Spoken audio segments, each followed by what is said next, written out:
Hey everybody, it's Marcia, Kansas Misfit, and today is more Bible study, and we're going to be we're on week 10, supposed to be on Thursday, but I'm doing Wednesday because I am behind. And Wednesday is November 34, 35, and 36, continuing on our journey.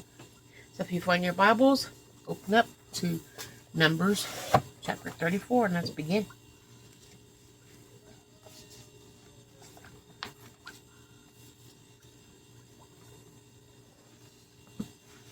Okay. Chapter 34. Boundaries of Canaan. The Lord said to Moses, "Command the Israelites and to say to them, when you enter Canaan, the land that will be allotted to you as an inheritance is to have these boundaries. The southern side will include some of the desert of Zion, along with the border of Eden. Your southern boundary will start in the east from the southern end of the Dead Sea, cross south of the Scorpion Pass, continue on to Zin, and go south to Kadesh Barnea. And then it will go to Hazar Adar and over to Azmon, where it will turn, join the Wadi of Egypt, and end at the Meridian Sea. The western boundary will be the coast of the Mediterranean Sea, and this would be the boundary of the west. From the northern boundary, run a line from the Mediterranean Sea to Mount Hor, and from Mount Hor to Lebo Hamath, and from the boundary will go to Zedad, continue to Zephyr, and end at Hazar Enan. This will be the boundary of the north. And for the eastern boundary, run the line from Hazar Enan to Shifram. The boundary will go down from Shifram to Reblah on the east side of Ain and continue along the slopes east of the Sea of Galilee. Then the boundary will go down along the Jordan and end up at the Dead Sea. This would be your land and its boundaries on every side. Moses commanded the Israelites, "Assign this land by lot as an inheritance. The Lord has ordered that it be given to the 9 of the and a half tribes, because the families of the tribe of Reuben, the tribe of Gad, and the half-tribe of Manasseh have received their inheritance. These 2 and a half tribes have received their inheritance east of Jordan, across from Jericho toward the sunrise." The Lord said to Moses, "These are the names of the men who are assigned to the land for you as an inheritance: Eleazar the priest, and Joshua son of Nun, and appointed one leader from each tribe to help assign the land.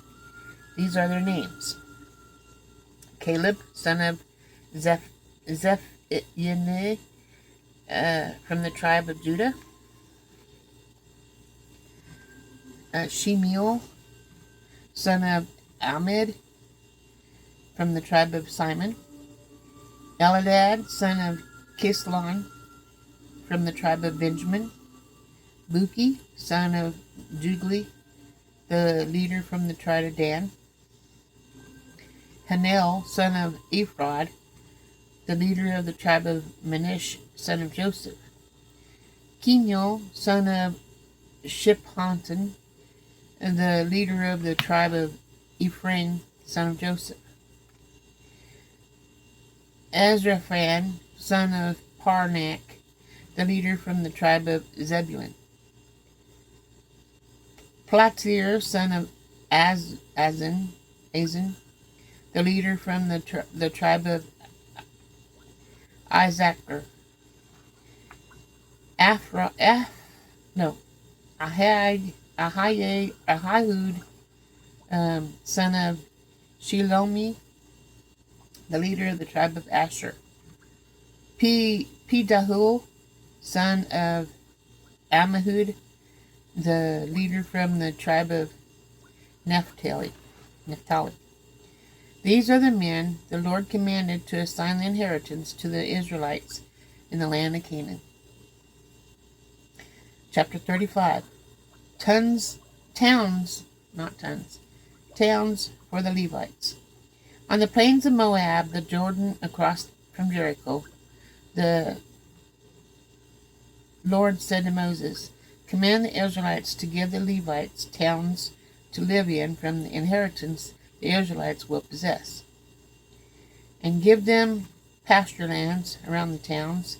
Then they will have towns to live in and pasture lands for their cattle they own and all their other animals. The pasture lands around the towns that you give the Levites will extend to thousands cubits from the town wall. Outside the town measured 2,000 cubits on the east side, 2,000 on the south side, 2,000 on the west side, and 2,000 on the north side, with the town in the center. They will have their areas as pasture land for the towns." Cities of refuge. 6 of the towns who give the Levites will be cities of refuge, to which a person who has killed someone may flee. In addition, give them 42 other towns. In all, you must give the Levites 48 towns, together with their pasture lands. The towns you give the Levites from the lands of the Israelites possesses are to be given in portion in the inheritance of each tribe. Take many towns from the tribe that has many, and few from the ones who has few. Then the Lord said to Moses, "Speak to the Israelites and say to them, when you cross the Jordan into Canaan, select some towns to be your cities of refuge, to which a person who has killed someone accidentally may flee. They will be placed of refuge from the avenger, so that anyone accused of murder may not die before they stand trial before the assembly. These 6 towns you give will be the cities of refuge. Give them on the sides of the Jordan, and 3 in Canaan as cities of refuge. These 6 towns will be placed of refuge for Israelites and for foreigners residing among them, so that anyone who has killed another accidentally can flee there."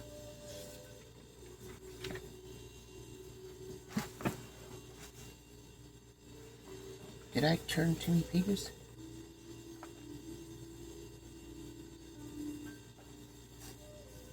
Yep, I did it right. Okay. If anyone strikes someone a fatal blow from an iron object, that person. If anyone strikes someone with a fatal blow with an iron object, that person is a murderer. A murderer is to be put to death. Or if someone is holding a stone and strikes someone a fatal blow with it, that person is a murderer. A murderer is to be put to death. Or if anyone is holding a wooden object and strikes someone a fatal blow with it, that person is a murderer. The murderer is to be put to death. The avenger of blood shall put the murderer to death. When the avenger comes upon the murderer, the avenger shall put the murderer to death. If anyone with malice afterthought shoves another and throws someone at them intentionally so they will die, or if one is enmity, one person hits another with their fist so that the other dies, that person is to be put to death. That person is a murderer. The avenger of the blood should put the murderer to death when they meet. But if without enmity someone suddenly pushes another or throws something at them unintentionally, how do you do that? Tell me that in the comment section. How do you throw something at somebody unintentionally? If you're throwing it at them, you're doing it on purpose, right? That's how I see it. Or when someone sees them drops on what stone heavy through and killed them. Or without seeing them drops on them a stone heavy enough to kill them and they die. Then since that was the other person was not an enemy and no harm was intended, this assembly must judge between the accused and the avenger the blood according to their regulations. The assembly must protect the ones accused of murder and the avenger of blood, and send the accused back to the city of refuge to which they fled.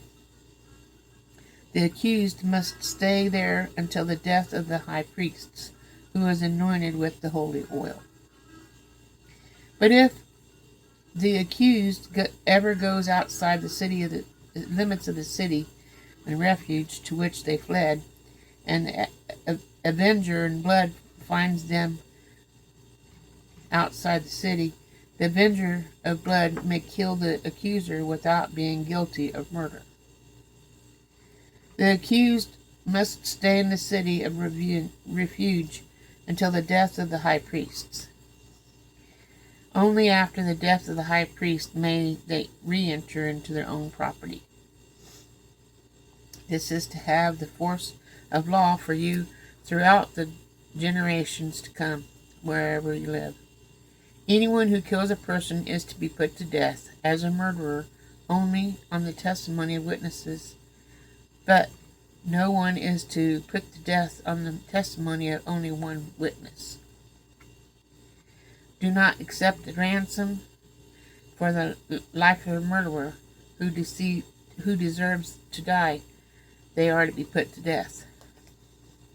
Do not accept a ransom for someone who has fled the city to refuge and so allow them to go back and live on their own land before the death of the high priest.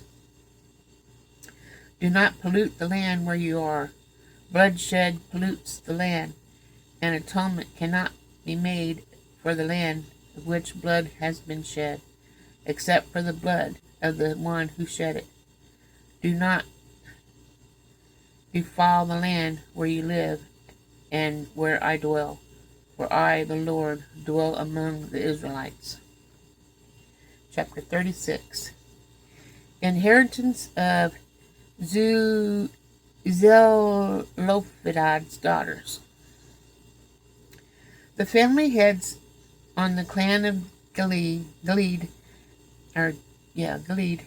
son of Machir, the son of Manish, who were from the clans of the descendants of Joseph, came and spoke before Moses and the leaders. The heads of the Israelite families, they said, when the Lord commanded my Lord to give the lands of an inheritance to the Israelites by lot, he ordered you to give the inheritance of your brother Zelophehad to his daughters. Now, suppose they marry men from their Israelite tribes, then their inheritance will be taken from the ancestral inheritance and added on that of the tribe they married into. And so part of the inheritance allotted to us will be taken away. When the year of Jubilee for the Israelites comes, Their inheritance will be added to that of the tribe unto which they marry, and their property will be taken from the tribal inheritance of their ancestors. Then, at the Lord's command, Moses gave his order to the Israelites. What the tribe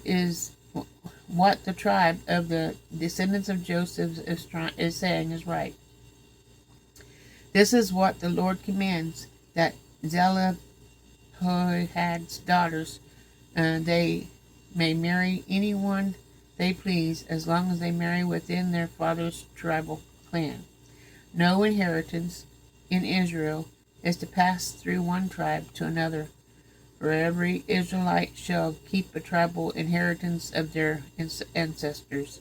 Each daughter who inherits land in any Israelite tribe must marry someone from her father's tribal clan, so that every Israelite will possess the inheritance of their ancestors.